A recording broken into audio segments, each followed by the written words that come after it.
জয় জগন্নাথ, জয় জগন্নাথ, জয় জগন্নাথ।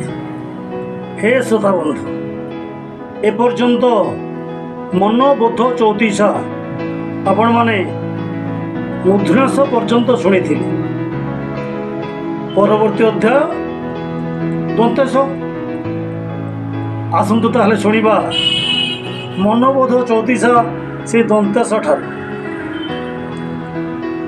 ସନ୍ତୋଷ ଚିତ୍ତେ ତୁହି ହରିଙ୍କୁ ଭଜ, ସଂସାରେ ପଡ଼ି ଆଉ ନ ପାଅ ଲାଜ।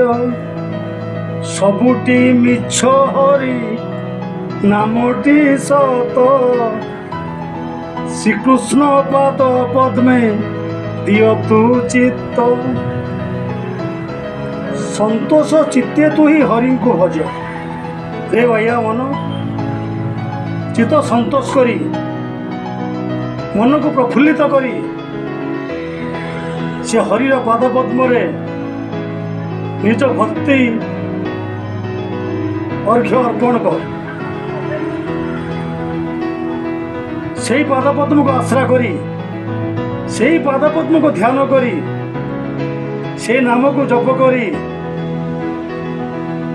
ଭକ୍ତ ଧ୍ରୁବ, ଭକ୍ତ ପ୍ରହ୍ଲାଦ, ଭକ୍ତ ବିଦୁର, ଦାସିଆ, ବନ୍ଧୁ ମହାନ୍ତି, ଭକ୍ତ ସାଲବେଗ ଏମାନେ ଭବସାଗରରୁ ତରି ଯାଇଛନ୍ତି। ଏମାନଙ୍କ ନାଁ ଏପର୍ଯ୍ୟନ୍ତ ସ୍ୱର୍ଣ୍ଣାକ୍ଷରରେ ଲିପିବଦ୍ଧ ହୋଇ ରହିଛି। ତେଣୁ ସନ୍ତୋଷ ଚିତ୍ତେ ତୁହି ହରିଙ୍କୁ ଭଜ, ଏ ସଂସାରରେ ପଡ଼ି ଆଉ ନ ପାଅ ଲାଜ।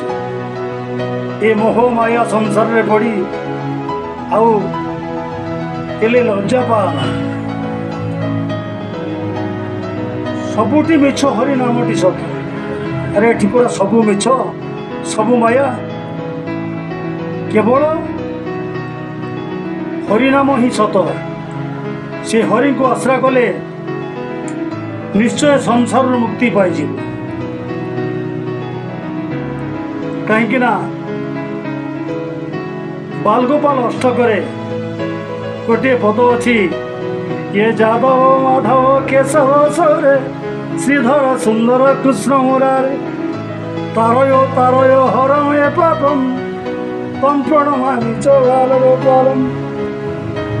ଏ ସଂସାରରୁ ତାର ହେବା ପାଇଁ, ଏ ଭବସାଗରରୁ ମୁକ୍ତି ପାଇବା ପାଇଁ ସେଇ କୃଷ୍ଣ ନାମ, ସେ ରାମ ନାମ, ସେ ଜଗନ୍ନାଥ ନାମ ହିଁ ସାର। ଆଉ ସବୁ ମିଛ, ସବୁ ମାୟା। ଜୟ ଜଗନ୍ନାଥ, ରାଧେ କୃଷ୍ଣ, ଜୟ ଶ୍ରୀରାମ।